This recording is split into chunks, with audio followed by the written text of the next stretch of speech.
প্রবীণ বামপন্থী নেতার ওপর হামলা রাজ্য জুড়ে চাঞ্চল্য ফেলে দিয়েছিলেন তৃণমূল নেত্রী বেবি কোলে শর্মা। ঘটনার নিন্দার ঝড় উঠেছিল সর্বত্র। অবশেষে বেবি কোলেকে বহিষ্কার করল দল। জিরো টলারেন্স এর বার্তা দিলেন দলের মুখপাত্র। তবে প্রশ্ন থেকে যাচ্ছে, দল থেকে বহিষ্কার হলেও এখনো কেন গ্রেপ্তার হলেন না বেবি কোলে?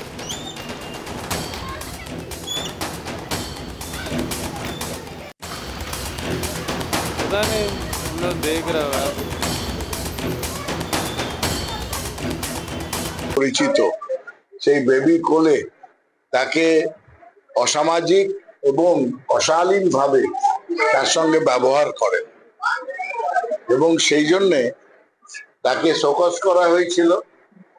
আমাদের দলের অনুশাসন খুবই কঠোর। মমতা বন্দ্যোপাধ্যায়ের জিরো টলারেন্স।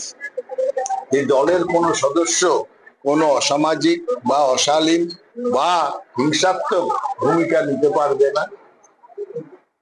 সেই